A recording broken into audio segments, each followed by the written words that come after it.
అందరికీ నమస్తే అండి. Good morning. ఈనాడు, ఆంధ్రజ్యోతి, సాక్షి, ఆంధ్రప్రభ 4 పత్రికల్లో వచ్చిన వార్తలు, వాటిలో వాస్తవాలు, ఉద్దేశాలు అన్నీ కూడా మనం ఈ వీడియోలో ఉన్నట్టు మాట్లాడదాం. కంటెంట్ నచ్చిన వాళ్ళు మీ మిత్రులందరికీ కూడా వీడియో లింక్ షేర్ చేయండి, సబ్స్క్రైబ్ చేసుకోమని చెప్పండి. ఇక ముందే ఒక విషయం, రేపటి నుంచి ఒక 10 రోజుల పాటు, ఈరోజు ఎన్నో తేదీ, 16వ తేదీ కదా, మళ్ళీ 25వ తేదీ వరకు మన న్యూస్ పేపర్ అనాలిసిస్ వీడియో వస్తుంది. కానీ ఇన్ టైంకి రాకపోవచ్చు. నేను జర్నీలో ఉంటాను. నేను నార్త్ ఇండియా వెళ్తున్నాను, అంటే కాశీ, అయోధ్య అవన్నీ ఫ్యామిలీతో పాటు వెళ్తున్నాను అనమాట. కాబట్టి న్యూస్ పేపర్ అనాలిసిస్ వీడియో ఉంటుంది, వస్తుంది, కానీ టైంకి రాకపోవచ్చు. నేను ఎప్పుడు ఎక్కడ ఉంటానో తెలియదు కదా, ఎప్పుడు ట్రైన్లో ఉంటానో బస్సులో ఉంటానో తెలియదు. ఎక్కడున్నా సరే మొబైల్తో అయినా సరే చేయడానికి ప్రయత్నిస్తాను, చేస్తాను. కొంచెం 8 రావచ్చు, 8:30 రావచ్చు, 9 రావచ్చు, ఒక్క 10 రోజులు. అటు నుంచి వచ్చిన తర్వాత 2 కీలకమైన ప్రాజెక్టులు మనం స్టార్ట్ చేయబోతున్నాం. ఒకటి మన మొబైల్ యాప్, దానికి సంబంధించి డిపిఆర్ రెడీ అయింది. బడ్జెట్ కూడా ఒక 60% బడ్జెట్ కూడా రెడీ అయింది. ఇంకా 40% ఒక 2 పెద్దోళ్ళు ఇస్తా అన్నారు. ఆల్మోస్ట్ రెడీ అయినట్టే, ఇబ్బంది ఏమీ లేదు. అలాగే మరో స్టార్టప్ అన్నాను కదా, ఆ స్టార్టప్ ఐడియా ఉంది అంటే చాలామంది ఇన్వెస్ట్ చేస్తామని ముందుకు వచ్చారు. వాళ్ళని కూడా డిపిఆర్ రెడీ అవుతుంది. అది కూడా డిపిఆర్ అయ్యాక వాళ్ళకి పంపిస్తాను, అది కూడా అవుతుంది. సో అటు నుంచి వచ్చిన తర్వాత ఈ ప్రాజెక్టులు స్టార్ట్ అవుతాయి అన్నమాట. సో ఒక 10 రోజుల పాటు ఏమీ అనుకోవద్దు. ఆ తర్వాత రెగ్యులర్గానే ఉంటుంది, యాజ్ యూజువల్ ఉంటుంది. ఇక ఇది చూసుకుంటే ఈనాడులో మొత్తం 4 పత్రికల్లో కూడా ఈరోజు బ్యానర్ వార్తలు 2. ఒకటి జనసేన పార్టీ మీటింగ్, 2 నిన్న ముఖ్యమంత్రి చంద్రబాబు నాయుడు గారు రిలీజ్ చేసిన శ్వేతపత్రం, సహజ వనరుల దోపిడీ మీద శ్వేతపత్రం రిలీజ్ చేశారు. అది ఈ 2 మొత్తం అన్ని పత్రికల్లో కూడా బ్యానర్ వార్తలు. అన్నిట్లో ఎలా రాశారనేది చూద్దాం. ఏ పత్రికలో ప్రజెంటేషన్, భూముల రీసర్వే నిలిపివేత, భూ కబ్జాల నివారణకు త్వరలో చట్టం, వైకాపా హయాంలో 1,75,000 ఎకరాలు అన్యాక్రాంతం, వాటి విలువ 35,000 కోట్లు, బాధితులకు సాంత్వన చేకూరుస్తాం, సీఎం చంద్రబాబు వెల్లడి, వైకాపా పాలనలో సహజ వనరుల దోపిడీపై శ్వేతపత్రం విడుదల. కేవలం ప్రచారం కోసం మాత్రమే వైకాపా ప్రభుత్వం చేపట్టిన భూముల రీసర్వే అమలును నిలిపివేస్తున్నామని ముఖ్యమంత్రి చంద్రబాబు నాయుడు ప్రకటించారు. భూ రీసర్వే పేరుతో భూముల సరిహద్దులను మార్చేశారని మండిపడ్డారు. సరిహద్దులను మార్చేయడం పక్కన పెట్టండి, భూముల్లో కూడా సరిహద్దు రాళ్ళలో కూడా అన్న ఫోటో, సీఎం గారి ఫోటో ఎక్కడా ఇంతకుముందు ఎక్కడా లేదు. భూమిలో సరిహద్దు రాళ్ళ మీద ఆయన ఫోటో పెట్టుకున్నారు. అదేంటో మరి. రైతులకు ఇచ్చిన భూ హక్కు పత్రాల్లో ఆయన ఫోటో పెట్టుకున్నారు, పాస్బుక్ల్లో ఆయన ఫోటో పెట్టుకున్నారు. ఇవన్నీ తప్పులే కదా. ఇవన్నీ జనం ఎందుకు యాక్సెప్ట్ చేస్తారు? 11 సీట్లు రావడం ఎందుకు రావట్లేదు అర్థం కావట్లేదు అన్నారు కదా. అటువంటి కారణాలు ఈ 5 ఏళ్లలో రోజుకు 10 చెప్పమన్నా చెప్తాను నేను. సరే, అవి పక్కన పెడితే భూముల రీసర్వే పేరుతో రీసర్వే చేశారు. పోనీ చేసింది ఏమన్నా సైలెంట్గా నిష్పక్షపాతంగా చేశారా? వీళ్ళ కాదు, వీళ్ళ రాజకీయ ప్రత్యర్థులు అనుకున్న వాళ్ళ సరిహద్దులు మార్చేశారు, తగ్గించారు. దాని మీద లేని వివాదాలు సృష్టించారు. అలాగే 22A భూములు ఏమున్నాయి అనేది గుర్తించారు, డి నమూనాలు ఏమున్నాయా అనేది గుర్తించారు, ఏ భూములు ఏమున్నాయా అనేది గుర్తించారు. నిషేధిత జాబితాలో ఉన్నాయన్నీ గుర్తించి బెదిరించో, భయపెట్టో, బతిమాలో ఏదో ఒకటి చేసి వీళ్ళ అధీనంలోకి తెచ్చుకున్నారు. ఆ తర్వాత ఈ రీసర్వే పేరిట పుట్టించిన పట్టాలన్నింటిలో ఫోటోలు ఎన్ని రకాలుగా చేయకూడదో అన్ని రకాలుగా చేశారు. ఏ విధంగా పరిపాలించకూడదో ఆ విధంగా పరిపాలించారు. గుజరాత్లో 2020 నుంచి ఈ చట్టంలో అమల్లో ఉందని పేర్కొన్నారు. గత ప్రభుత్వంలో వైకాపా నేతలు లాక్కున్న భూములను తిరిగి బాధితులకు అప్పగిస్తామని ప్రకటించారు. భూ కబ్జాల వివరాలు ప్రభుత్వానికి తెలియజేస్తే వారికి రక్షణ కల్పిస్తామన్నారు. అవసరమైతే న్యాయ పోరాటం చేసి బాధితులకు సాంత్వన చేకూరుస్తామని హామీ ఇచ్చారు. ప్రస్తుతం తమ దగ్గరున్న సమాచారం ప్రకారం 5 ఏళ్ల వైకాపా పాలనలో 1,75,000 ఎకరాలు ఆక్రమణకు గురయ్యాయని, వీటి విలువ 35,576 కోట్లు అని చెప్పారు. సో ఓన్లీ భూములేనా? మరి గనులు కూడా సహజ వనరుల కిందకే వస్తాయి, ఇసుక కూడా సహజ వనరుల కిందకే వస్తాయి. ఇట్లా పంచభూతాలను మింగేశారు అని మొత్తం నిన్న సహజ వనరుల దోపిడీ విలువ మీద చంద్రబాబు గారు ఇచ్చిన ప్రజెంటేషను, అలాగే శ్వేతపత్రం మీద ఈయన బ్యానర్ వార్త వేశారనమాట ఈనాడులో. ఇక జనసేన పార్టీ మీటింగ్ నిన్న జరిగింది. 5 కోట్ల మంది ఆకాంక్షలు తీర్చాలని ప్రధానిని కోరత.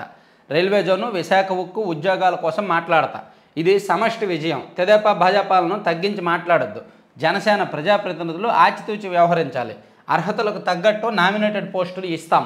పవన్ కళ్యాణ్. జనసేన ఎమ్మెల్యేలు, ఎంపీలకు సన్మానం. 5 కోట్ల మంది ఆంధ్రప్రదేశ్ ప్రజల ఆకాంక్షలు తీర్చాలని ప్రధానమంత్రి నరేంద్ర మోదీని కోరతానని, రైల్వే జోను, విశాఖ ఉక్కు కర్మాగారం, యువతకు ఉపాధి కల్పన అంశాలపై ఆయనతో మాట్లాడతానని జనసేన అధ్యక్షుడు, ఉప ముఖ్యమంత్రి పవన్ కళ్యాణ్ ప్రకటించారు. ప్రజలు కూటమి ప్రభుత్వంపై పెట్టుకున్న నమ్మకాన్ని నెరవేరుద్దామన్నారు. ప్రజల భవిష్యత్తు తీర్చిదిద్దే వరకు అందరం కలిసి ప్రయత్నించాలన్నారు. కూటమి విజయం సమష్టి విజయమని, తెదేపా భాజపాలను ఎవరూ తగ్గించి మాట్లాడకూడదని హితవు పలికారు.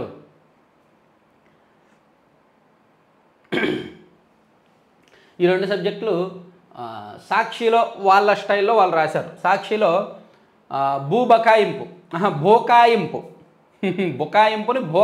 అని రాసి శ్వేతపత్రం పేరుతో సీఎం చంద్రబాబు పచ్చి అబద్ధాలు. జగన్ సంస్కరణలకు శ్రీకారం చుడితే స్కామ్లకు బాబే ఆద్యుడు. అవును, సంస్కరణే. నిజంగా జగన్మోహన్ రెడ్డి గారు తీసుకొచ్చింది సంస్కరణే. పట్టాదారు పాస్ పుస్తకం మీద తన సొంత ఫోటో వేసుకోవాలన్న కక్కుర్తి సంస్కరణ దేశంలో ఏ ముఖ్యమంత్రికి రాలేదు, మనకే వచ్చింది. భూముల రీసర్వే పేరుతో సర్వేలు చేసి సరిహద్దు రాళ్ళ మీద మన సొంత ఫోటో వేసుకోవాలన్న కక్కుర్తి సంస్కరణ దేశంలో ఏ ముఖ్యమంత్రికి రాలేదు, మనకే వచ్చింది. ఆ మాటకు వస్తే పిల్లలకి ఇచ్చే ఇన్కమ్ సర్టిఫికేటు, క్యాస్ట్ సర్టిఫికేట్ల మీద కూడా మన సొంత ఫోటో వేసుకోవాలన్న కక్కుర్తి సంస్కరణ దేశంలో ఏ ముఖ్యమంత్రికి రాలేదు, మనకే వచ్చింది.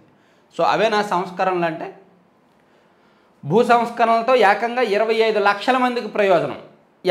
ఇది ఒకటి. నిషేధిత జాబితాలు అంటే అసైన్డ్ భూములు అమ్ముకోవచ్చు అనేది ఒక సంస్కరణ. అసైన్డ్ భూములు అమ్ముకోవచ్చు అనే సంస్కరణ పేరిట ఎంత భూదోపిడీ జరిగిందో నేను ఈ మధ్య చెప్పాను. అసైన్మెంట్ భూములను విలువ తగ్గించేసి వాళ్ళే కొనుక్కున్నారనేది నేను నిన్న మొన్న పేపర్ అనాలిసిస్లో కూడా చెప్పాను. సో సంస్కరణలు వీళ్లకు అనుకూలంగా మార్చుకునే సంస్కరణలు అనమాట. అవి వీళ్లకు అనుకూలంగా వాడుకోవడానికి తీసుకొచ్చిన సంస్కరణలు. అందుకే ప్రజలే సంస్కరించారు ప్రభుత్వాన్ని. ప్రజలే ప్రభుత్వాన్ని సంస్కరించి ప్రక్షాళన చేసి పడేసి పక్కన పెట్టేశారు.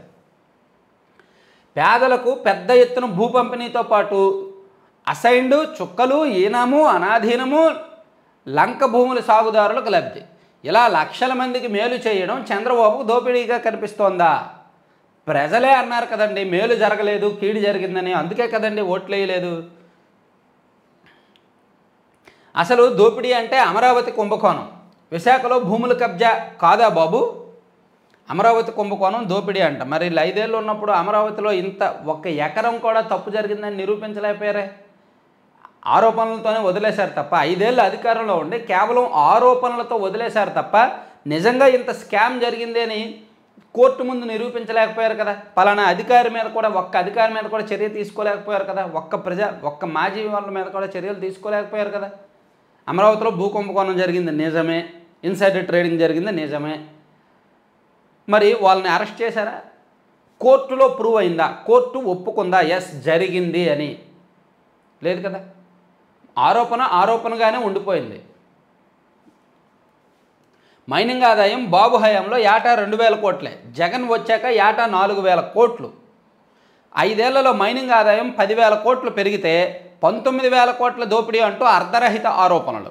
ఇసుకతో పారదర్శకంగా 4,000 కోట్లు రాబడి సమకూరిస్తే దోపిడీ జరిగినట్ట. మీ హయాంలో ఉచితం పేరుతో ప్రభుత్వానికి రూపాయి ఆదాయం లేకుండా చేస్తే దాన్ని ఏమంటారు?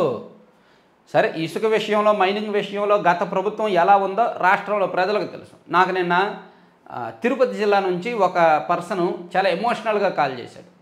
అసలు ఆనంద బాష్పాలు ఒక రకంగా. ఎందుకంటే అతను ఇంటి నిర్మాణం స్టార్ట్ చేసి 6 నెలలు అయింది. ఇంటి నిర్మాణం స్టార్ట్ అయిన కొత్తలో అతను ఒక ట్రాక్టర్ ఇసుక తెప్పించాలి అంటే 7,000 ఖర్చు పెట్టాడంట. నిన్న 2,200కి వచ్చిందంట ఇసుక. 2,200కే నిన్న ఇసుక తెప్పించుకున్నాడంట. మన సబ్స్క్రైబర్ అతను నాకు ఫోన్ చేసి చాలా ఎమోషనల్గా మాట్లాడుతున్నాడు. సార్ నిజమే సార్, ఇసుక విషయంలో రేటు తగ్గిందా లేదా, ఫ్రీగా ఇస్తున్నారా లేదా అంటే నేను రకరకాల వార్తలు చూశాను. సాక్షి చూస్తే ఫ్రీ కాదు ఎక్కువ రేట్ అన్నారు, వైసీపీ సోషల్ మీడియా చూస్తే రేటు పెరిగింది అన్నారు. నాకు భయం వేసింది. అయినా సరే నేను రీచ్కి వెళ్ళి బుక్ చేసుకున్నాను, స్టాక్ పాయింట్లో బుక్ చేసుకున్నాను, నాకు వచ్చింది 2,200 అయింది అని చెప్పాడు. చూసారా? అలా ఇసుక విషయంలో ప్రజలకు తెలుసు, ఆ లబ్ధి పొందుతున్న ప్రజలకు తెలుసు గతంలో ఎంత కట్టారు, ఇప్పుడు ఎంత కట్టారు అనేది. అలాగే మైనింగ్ విషయంలో కూడా ఆ క్వారీయింగ్ చేస్తున్న వాళ్ళకి, ఆ ఫ్యాక్టరీ వాళ్ళకి తెలుసు. సో ఈ వర్గం వాళ్ళందరికీ తెలుసు. సమగ్ర భూ సర్వే రద్దు, భూములు సహజ వనరులపై శ్వేతపత్రం విడుదలలో సీఎం చంద్రబాబు. వైఎస్ఆర్సీపీ అనాలోచితంగా రీసర్వే చేపట్టింది. గతంలో నేను ఆ ప్రయత్నం తలపెట్టి విరమించుకున్నా. ఇకపై భూ యజమానులు వచ్చి కోరితే మినహా సర్వేలు చేయం. మీ భూమి కబ్జా చేస్తే ఫిర్యాదు చేయండి, వెంటనే తిరిగి ఇప్పిస్తాం. గుజరాత్ మోడల్లో ఏపీ ల్యాండ్ గ్రాబింగ్ చట్టం తెస్తామని చెప్పి చంద్రబాబు గారు చెప్పింది సాక్షిలో వేశారు. పవన్ కళ్యాణ్ గారికి సంబంధించిన వార్త సాక్షిలో రాలేదు. ఆంధ్రజ్యోతిలో ఎవరిని వదలం, ఆకాశమే హద్దుగా వైసీపీ నేతల దోపిడీ, భూముల్లో 35,576 కోట్లు, గనుల్లో 19,137 కోట్లు దోచారంట. యథేచ్ఛగా సహజ వనరుల దోపిడీ, ఎర్రచందనం కోసం అడవులు ఖాళీ, ప్రజల ఇళ్ల స్థలాల పేరుతో నొక్కుడు, పేదల అసైన్ భూములు లాక్కున్నారు, టైటిల్ చట్టంతో దోచాలనుకున్నారు, ప్రతి దానిపైన విచారణ ఉంటుంది అని చెప్పారు. అలాగే పెద్దిరెడ్డి దోపిడీ చాలా పెద్దది, అటవీ గనుల శాఖల్లో భారీ అవినీతి, కీలక శాఖల్లో డిప్యుటేషన్ అధికారులు వనరుల దోపిడీ కొత్త పందా పెట్టారు, పోలవరం మెట్లో 800 కోట్లు దోచేశారు, జగన్ వనరుల దోపిడీపై చంద్రబాబు ఫైరు, ఈ వారంలో మరో 3 శ్వేతపత్రాలు, అదొకటి చెప్పారు. తర్వాత పవన్ కళ్యాణ్ గారు వార్త ఇక్కడ రాశారనమాట. వాటిని ఎదుర్కోవడం చాలా కష్టం, వైసీపీకి 11 సీట్లు వస్తే అసెంబ్లీకే రావడం లేదు పవన్, పరాజయాలను తట్టుకొని నిలబడ్డాం, మరొకరైతే ఆ పార్టీని వదిలేసేవారు, పోటీ చేసిన 21 చోట్ల గెలవడం భేష్, 100% స్ట్రైక్ రేటుపై అంతటా చర్చ, అంబానీ కుమారుడి పెళ్లిలోనూ ఇది ఎలా సాధ్యమైందని అడిగారు, వైసీపీ పాలనలో భయంతో బతికారు, రోడ్లపైకి వచ్చే పరిస్థితి కూడా లేదు, సొంత ఎంపీనే బంధించి హింసించారు, చివరికి చంద్రబాబును జైల్లో పెట్టారు, వైసీపీ నేతలు మనకు శత్రువులు కాదు, రాజకీయ ప్రత్యర్థులు మాత్రమే, వ్యక్తిగత దాడులు కరెక్ట్ కాదు, టీడీపీ బీజేపీ నేతలను తగ్గించి మాట్లాడొద్దు, నేతలకు పవన్ సూచన, పార్టీ మంత్రులు ఎంపీలు ఎమ్మెల్యేలకు ఆత్మీయ సత్కారం. ఇది అంబానీ కుమారుడి పెళ్లిలోనూ 100% స్ట్రైక్ రేట్ ఎలా సాధ్యమైందని అడిగారంట. యాక్చువల్లీ గాలి అండి, గాలి, విపరీతమైన గాలి. అది నేను పవన్ కళ్యాణ్ గారి గొప్పతనమో చంద్రబాబు గారి గొప్పతనమో అనే కంటే వైసీపీ చేతకంతనం, వైసీపీ మీద ఉన్న వ్యతిరేకత, జగన్ అంటే అసహ్యం పుట్టి, జగన్ పాలన ఊహించుకోవడానికి కూడా అసహ్యం పుట్టి ప్రజలంత కసిగా ఓటేశారు. అర్ధరాత్రి 11 వరకు 12 వరకు 1 గంట వరకు లైన్లో నిలబడి ఓట్లు వేశారంటేనే అర్థమైంది మనకి. ప్రజలు అంత కసిగా ఎప్పుడూ వేయాల, స్వతంత్ర భారతదేశంలో ఏ రాష్ట్రంలో ఎప్పుడూ అంత కసిగా ఓట్లేయాల, ఆ కసిగా ఓట్లేసిన ఫలితమే ఈ రిజల్ట్స్ అనమాట. అందుకే జనసేనకు 100% స్ట్రైక్ రేటు, తెలుగుదేశం పార్టీకి బీజేపీకి కూడా అన్ని సీట్లు, జగన్మోహన్ రెడ్డి గారికి క్రికెట్ టీం. సో ఇది ఆంధ్రప్రభలో కూడా రాశారు. భూమాఫియాను వదలమని చెప్పి కబ్జాదారులకు ఫిర్యాదులకు టోల్ ఫ్రీ పెడతాము, వైసీపీ పంచిపోతాలను మింగేసింది, కొండలను మింగే అనకొండగా సహజ వనరులు కొల్లగొట్టింది, 5 ఏళ్ళు విధ్వంసంపై శ్వేతపత్రం విడుదల చేసిన చంద్రబాబు అని ఇక్కడ కూడా రాశారు. తర్వాత వైసీపీ శత్రువు కాదు, రాజకీయ ప్రత్యర్థి మాత్రమే, వారి విధి విధానాలపైనే పోరాటం ఉండాలి, వ్యక్తిగతంగా కాదు, జనసేన బలం 20% పెరిగింది, నామినేటెడ్ పదవులకు అనుగుణంగా పార్టీ మధ్య పంపకాలు, క్రమశిక్షణ రాహిత్యంతో తలనొప్పులు తీసుకురావద్దు, ఇష్టానుసారం ప్రవర్తిస్తే వారిపై క్రమశిక్షణ చర్యలు తప్పవు, వారంలో ఒకరోజు కేంద్ర కార్యాలయంలో వినతులు స్వీకరించాలి, ప్రజాప్రతినిధుల ఆత్మీయ సహకార సమావేశంలో ఉప ముఖ్యమంత్రి పవన్ కళ్యాణ్ అని అదొకటి రాశారు. సో అదర్ టాపిక్స్, ఈ 2 టాపిక్స్ కాకుండా అదర్ టాపిక్స్ కూడా వెళ్తే, పూరి భాండాగారంలో మరో రహస్య గది ఉందంటండి, సొరంగ మార్గం ద్వారా వెళ్ళే వీలు ఉందంట, అందులో 34 కిరీటాలు, రత్నఖచిత స్వర్ణ సింహాసనాలు ఉన్నాయంట. సో పూరిలో యాక్చువల్లీ 3 రహస్య గదులు ఉన్నాయని చెప్పి వాటిని 3ని తెరిచారు. ఇప్పుడు 3వది కాదు 4వది కూడా ఉంది, ఇంకో రహస్య గది ఉంది అని చెప్పి కనిపెట్టారనమాట. దానిలో 34 కిరీటాలు ఉన్నాయంట. అలాగే రత్నాలు పొదిగిన స్వర్ణ సింహానాలు, మహాలక్ష్మికి సంబంధించిన వడ్డానాలు, కొలువు దేవతల పసిడి విగ్రహాలు ఉన్నాయంట. ఈ సంపద వెలగట్టలేనిది అని చెప్పి చెప్తున్నారు. ఇక దొంగ విద్యలు నేర్చి సొమ్ములు నొక్కేసి నాటి మంత్రి బొత్స ప్రవీణ్ ప్రకాష్ ఏకపక్ష నిర్ణయం, పాత గుత్తేదారుడికే 772 కోట్ల వస్తువుల సరఫరా బాధ్యతలు, కేబినెట్, ఆర్థిక శాఖ, సీఎంఓ ఆమోదం లేకుండానే కొనుగోళ్లు, మార్కెట్లో ధరలు తగ్గిన పాత ధరతో రిపీట్ ఆర్డర్, వైకాపా ఓడిపోవడంతో ప్రవీణ్ ప్రకాష్ వీఆర్ఎస్ పరువు పోద్దని, మింగింది కక్కాల్సి వస్తుందని వీఆర్ఎస్ తీసుకున్నాడు ఆయన. విద్యా కానుక, జగనన్న విద్యా కానుక ఉంది కదా, 772 కోట్లకి ఈ ఏడాది మొన్న దిగిపోయే ముందు టెండర్లు ఎవరైతే సరఫరాదారులు పాత వాళ్ళు ఉన్నారో వాళ్ళకే ఇచ్చేశారు. యాక్చువల్లీ విద్యా కానుక కిట్లలో కొన్ని రేట్లు తగ్గాయి, అది 650 కోట్లకో 670 కోట్లకో ఇవ్వచ్చు. కానీ 772 కోట్లకే గత ఏడాది అంతకుముందు ఎవరైతే చేశారో వాళ్ళకే పాత రేటుకే ఇచ్చేసి వీళ్ళు కమిషన్లు నొక్కేశారంట. ఆ మిగులు వీళ్ళు తీసుకున్నారంట. అది రాశారనమాట. వైకాపా ప్రభుత్వ హయాంలో విద్యాశాఖ మంత్రి బొత్స సత్యనారాయణ, పాఠశాల విద్యాశాఖ ముఖ్య కార్యదర్శి ప్రవీణ్ ప్రకాష్ కొందరు అధికారులు కుమ్మక్కయ్యి సాగించిన అక్రమాల దందా ఇది. 2024-25 విద్యా సంవత్సరానికి విద్యా కానుక కొనుగోలులో నిబంధనల ఉల్లంఘన బయటపడింది. ఆర్థిక శాఖ అనుమతి, కేబినెట్ ఆమోదము, ముఖ్యమంత్రి పేషే అంగీకారం లేకపోవడమే కాదు, న్యాయ సమీక్షకు పంపకుండా టెండర్లు కూడా లేకుండా 772 కోట్ల కాంట్రాక్టును బొత్స, ప్రవీణ్ ప్రకాష్ కలిసి ఖరారు చేశారు.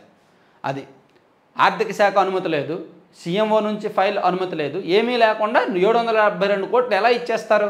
తప్పే కదా అది. సో దాని మీద ఎంక్వైరీ జరిగే ఛాన్స్ ఉంది. బొత్స గారికి మరి ఏమైనా శ్రీకృష్ణ జన్మస్థానం ఉంటుందేమో చూడాలి. ప్రవీణ్ ప్రకాష్ గారు అందుకే స్మార్ట్గా ముందే రిలీవ్ అయిపోయారు. బొత్స గారు కూడా ఏముంది, ఈరోజు ప్రెస్ మీట్ పెడతారు, ఈరోజు ప్రెస్ మీట్ పెట్టి ఎల్లో మీడియా అని తిడతారు అంతే, అంతమించి ఇంకేముంటుందిలే కానీ చూడాలి. తర్వాత ఆడపిల్ల పట్ల అనుచితంగా ప్రవర్తిస్తే వారికి అదే చివరి రోజు, హోంమంత్రి అనిత. నిజంగా ఈ ప్రభుత్వం వచ్చిన ఈ నెల రోజుల్లో ఎన్ని దారుణాలు జరిగాయి తెలుసా? విజయనగరం జిల్లాలో పసికందు, కర్నూలు జిల్లాలో 8 ఏళ్ల పాప, అలాగే అనకాపల్లి జిల్లాలో చీరాల్లో చాలా ఘోరాలు జరుగుతున్నాయి. ఈ నెలలోనే చాలా దారుణమైన నేరాలు జరిగాయి, అఘాయిత్యాలు జరిగాయి. అది మరి ఏం జరుగుతుందో అర్థం కావట్లేదు. అందుకే నిన్న సీఎం గారు కూడా చాలా సీరియస్ అయ్యారు, హోంమంత్రి అనిత గారు కూడా చాలా సీరియస్ అయ్యారు. బంగాళాఖాతంలో వరుసగా అల్పపీడనాలు, రాబోయే 5 రోజుల్లో భారీ వర్ష సూచన అంట. ఓకే,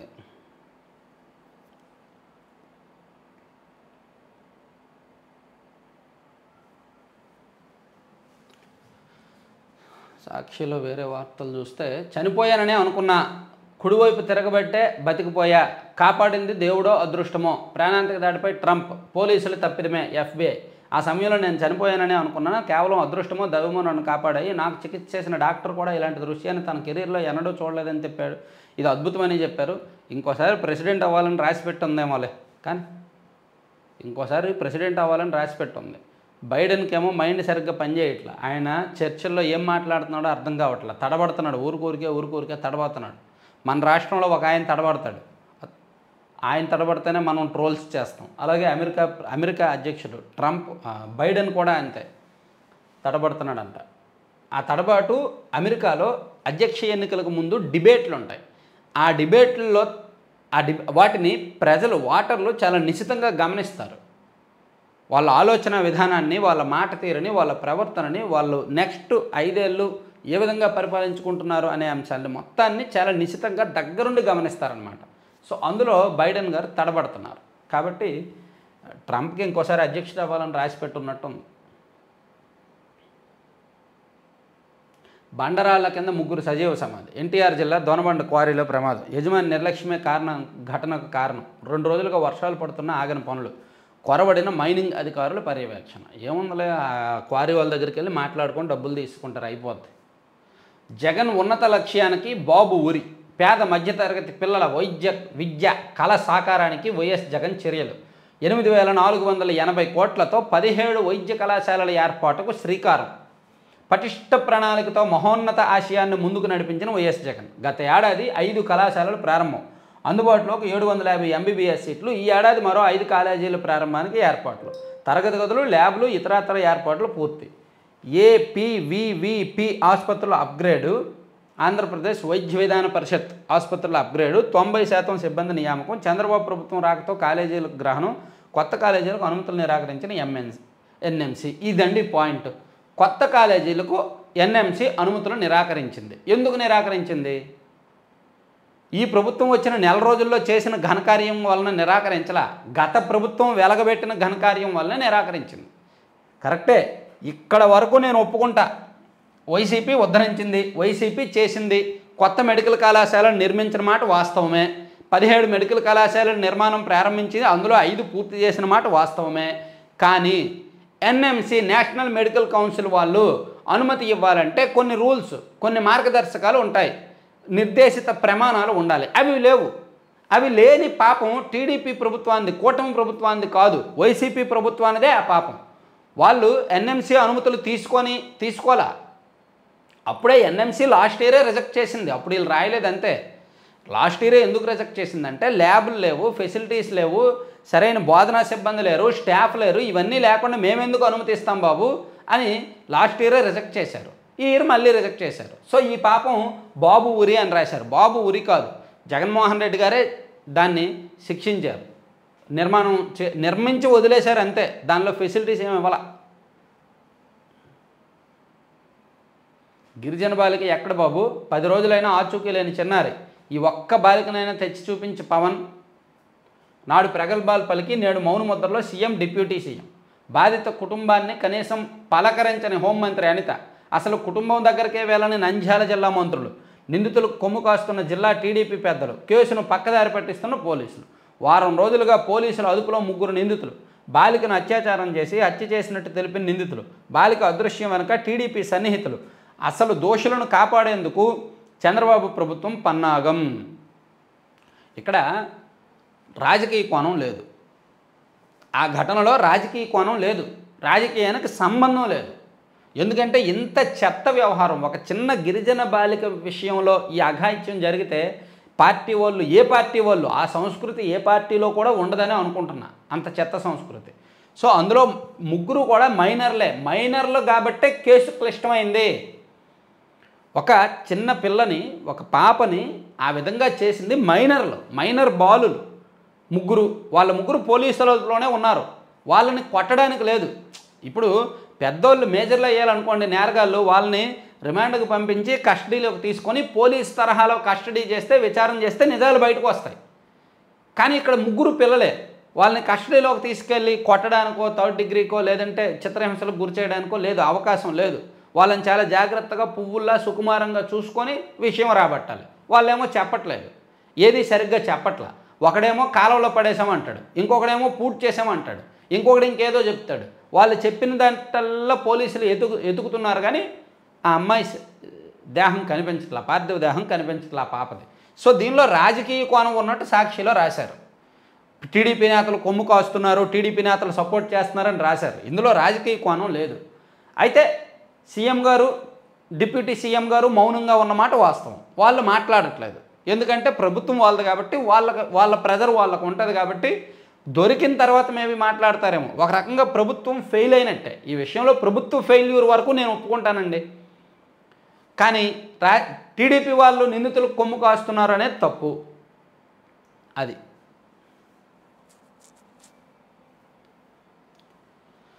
డ్రగ్స్ కేసులో రకుల్ సోదరుడు అమన్ అరెస్ట్. నైజీరియన్ గ్యాంగ్ను పట్టుకున్న యాంటీ నార్కోటిక్ టీము పాజిటివ్ వచ్చిన 5గురిని అరెస్ట్ చేసిన పోలీసులు. 199 గ్రాముల స్వాధీనం, 2 సూత్రధారులు పరిహారం. కొంచెం ఫేమస్ వచ్చాక, ఇండస్ట్రీకి వెళ్ళి, సినీ రంగంలోకి వెళ్ళి కొంచెం ఫేమస్ అయిపోయాక చేసే వ్యవహారాలు ఇవి. ఆ సెలబ్రిటీ సినీ రంగంలో చాలామంది అంతే, కాస్త ఫేమస్ అయిపోయాక తప్పుదారి పెట్టేస్తారు, తప్పుడు దారిలోకి వెళ్ళిపోతారు. ఇంకా మనకు తిరుగులేదు అనుకుంటారేమో. ఆంధ్రజ్యోతిలో వేరే వార్తలు చూస్తే, ఆడపిల్లలతో అసభ్యంగా ప్రవర్తిస్తే అదే వారికి చివరి రోజు. నేరగాళ్లకు పార్టీ కులం ఉండవు, ప్రత్యేక కోర్టులు ఏర్పాటు చేసి శిక్షిస్తాం. మచ్చుమర్రి విజయనగరం అత్యాచార బాధిత కుటుంబాలను ఆదుకుంటాం. బాలిక కుటుంబానికి 10 లక్షల పరిహారం, 6 నెలల పసికందు పేరిట 5 లక్షల ఫిక్స్డ్ డిపాజిట్. గంజాయి మద్యం మత్తులోనే ఈ ఘటనలు. హోంమంత్రి వంగలపూడి అనిత. ఈ ఘటనలపై సీఎం చంద్రబాబు సీరియస్గా ఉన్నారని వెల్లడి. జగన్ రివర్స్ చెలదు. పోలవరం రివర్స్ టెండరింగ్కు కేబినెట్ ఆమోదం లేదు. విమర్శలు వెల్లువెత్తుండడంతో ఉత్తుత్తి సమీక్ష. ఆర్థిక శాఖ అంగీకారంతోనే సరిపెట్టిన వైనం. మెగాకు పనులు కట్టబెట్టిన ఏడాది తరువాత తీరిగ్గా ఆ శాఖ నుంచి మార్గదర్శకాలు. ఆ పనుల అప్పగింత చెల్లుబాటు కాదు. సరికొత్త న్యాయ చిక్కులపై సర్వత్రా కలవరం. ఇదండి. ఎప్పుడో 2019లో వైసీపీ అధికారంలోకి వచ్చిన తర్వాత పోలవరం రివర్స్ టెండర్లు వేసి మెగా సంస్థకు పోలవరం టెండర్లు ఇచ్చారు కదా, కాంట్రాక్ట్ ఇచ్చారు కదా. సో అది చెల్లదు అని చెప్పి ఇప్పుడు చెప్తున్నారు. అది చెల్లదు ఎందుకంటే అప్పుడు ఆమోదం లేదు, న్యాయ సమీక్ష జరగలేదు, అలాగే కేబినెట్ ఆమోదం కూడా లేదు, కాబట్టి అది చెల్లుబాటు అవ్వదు అని చెప్పి ఇప్పుడు మళ్ళీ టెండర్లు వేస్తారేమో, మళ్ళీ కొత్త కాంట్రాక్టర్ని తీసుకొస్తారేమో. అదేదో అంటారు కదా, ఊర్లో డ్రామా బుర్రకథ జరుగుతున్నప్పుడు ఎవరో పలానాయన వచ్చాడు మళ్ళీ మొదలెట్టండి అంటారు. అది శ్రీకాకుళంలో బాగా ఫేమస్ అది. పేరు ఎత్తకూడదని నేను చెప్పట్లేదు. సో ఇది కూడా అంతే, గవర్నమెంట్ మారినప్పుడు మళ్ళీ మొదలెట్టాలి, గవర్నమెంట్లు మారినప్పుడు మళ్ళీ మొదలెట్టాలి. అందుకే కనీసం ఒక 10-15 ఏళ్ళు ఒకే గవర్నమెంట్ ఉండాలండి. 10-15 ఏళ్ళు ఒక గవర్నమెంట్ ఉంటే, కాస్త పాజిటివ్గా పరిపాలించే ఇప్పుడున్న గవర్నమెంట్ లాంటిది ఉంటే సానుకూలంగా ఉంటుంది, రాష్ట్రం బాగుంటుంది. 5 ఏళ్ల తర్వాత మళ్ళీ గవర్నమెంట్ మారితే మళ్ళీ పోలవరం వెనక్కి వెళ్తుంది, రాజధాని వెనక్కి వెళ్తుంది, విశాఖపట్నం వెనక్కి వెళ్తుంది, అన్నీ వెనక్కి వెళ్తాయి. మళ్ళీ మొదలెడతారు, మళ్ళీ ఫస్ట్ నుంచి మొదలెడతారు. వాళ్ళు బాగా చేయలేదు మేము బాగా చేస్తాము అని. అది కరెక్ట్ కాదు. అందుకే మన రాష్ట్రం గుజరాత్తో పోటీ పడాల్సిన రాష్ట్రం, కేరళతో పోటీ పడాల్సిన రాష్ట్రం, కానీ బీహార్తో పోటీ పడుతున్నాం నేరాల్లో, తమిళనాడుతో పోటీ పడుతున్నాం కక్షపూరిత రాజకీయాల్లో.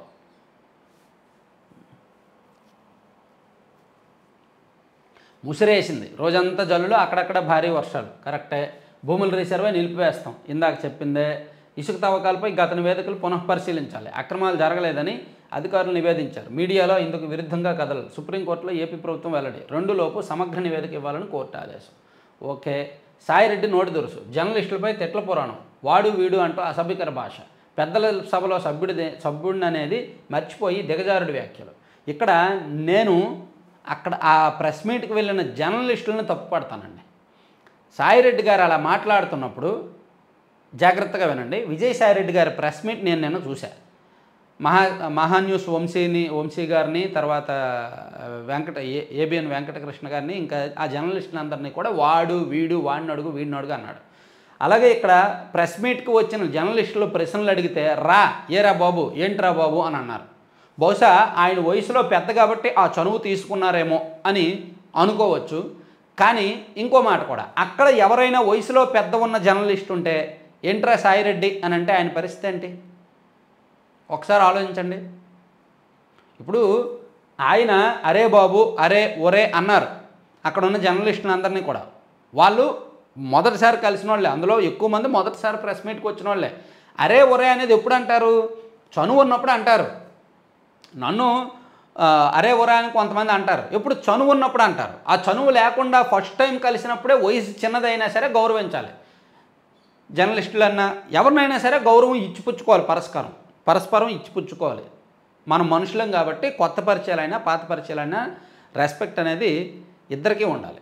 సో ఇక్కడ ఈయన జర్నలిస్టుని అరే ఒరే అన్నప్పుడు అక్కడ ఉన్న జర్నలిస్టుల్లో ఒక్కడు ఎవరో పెద్దోడు, వయసులో పెద్దోడు ఒక్కడు ఏంట్రా సాయిరెడ్డి అలా మాట్లాడడం తప్పు కదరా అంటే బాగుండేది. అలా అంటే బాగుండేది అనమాట, కరెక్ట్గా ఉండేది. కానీ ఎవరు కూడా అలా అనలేదు. దీని మీద నేను సెపరేట్ వీడియో చేస్తాను, సెపరేట్గా చెప్తాను నా ఉద్దేశం ఏంటనేది. అది పక్కన పెడదాం. సహకారానికి వైసీపీ కాటు, 1000 కోట్ల కుంభకోణం ఆరోపణలు, ఫిర్యాదులపై తూతూ మంత్రపు విచారణలు, ఇష్టారాజ్యంగా దిగువ స్థాయి నియామకాలు, భారంగా మారిన పనికిరాని గొడవలు, నష్టాల్లో కూరుకుపోయిన 848 పిఏసిఎస్లు, 6565.32 లక్షల గడువు తీరిన బకాయిలంట. 7 ఏళ్లుగా ఎన్నికలు లేకపోవడమే కారణం. నిజమే, సహకార సంఘాలకు ఎన్నికలు లేవు. గత ప్రభుత్వం వచ్చాక సభ్యులు నియమించేశారు, 3 సభ్య కమిటీలు నియమించేశారు. సో మేబీ అక్కడ ఎన్నికలు ఉంటాయేమోలే. తర్వాత ఆంధ్రజ్యోతి కూడా అయిపోయింది కదా, అయిపోయింది. ఆంధ్రప్రభ ఈ 2 ఇవి చెప్పుకున్నాము. తర్వాత వలసల వికృత విన్యాసం, గెలిచేయి దూకేయి, పైసలుంటేనే ప్రజాసేవ, గెలవడం మొదటి మెట్టే, అధికార పార్టీలోనే ఉండాలి, విపక్ష పార్టీలకు విలువేది, సాగని పనులు దక్కన గౌరవం, సమాజానికి పట్టన పోయినం, సామాజిక రాజకీయవేత్తల విశ్లేషణలు. నిజమే, ప్రతిపక్ష పార్టీల్లో ఉండడానికి ఏ ఒక్కరూ ఒప్పుకోవట్ల. ఒకప్పుడు ప్రతిపక్ష పార్టీలో ఉండడం అంటే భలే మజా ఉండేది. ప్రభుత్వాన్ని కడిగి పారేయచ్చు, ప్రజల్లోకి దూకుడుగా వెళ్ళిపోవచ్చు. ప్రభుత్వం అధికార పార్టీలో ఉంటే కొన్ని లిమిటేషన్స్ ఉంటాయి. ప్రభుత్వం చేసిన తప్పుల్ని కూడా చెప్పడానికి కొన్ని హద్దులు ఉంటాయి, ప్రజల్లోకి వెళ్ళడానికి కొన్ని హద్దులు ఉంటాయి. కానీ ప్రతిపక్షంలో ఉంటే ప్రభుత్వం చేసే ఏ తప్పునైనా సరే ఎండగట్టవచ్చు, ప్రజల్లోకి వెళ్ళిపోవచ్చు, ఉద్యమాలు చేయొచ్చు, మంచి రాజకీయం చేయొచ్చు. కానీ ఇప్పుడు ప్రతిపక్షంలో ఉండడానికి ఎవరో ఇష్టపడట్లా. ఎందుకంటే డబ్బులు రావు, కమిషన్లు రావు, హోదా ఉండదు, ప్రోటోకాల్ ఉండదు అని భయపడుతున్నారు. కానీ ఒకప్పుడు రాజకీయం అంటేనే ప్రతిపక్షంగా ఉండడమే సవాలండి, ప్రతిపక్షంలో ఉండడమే మంచిదండి.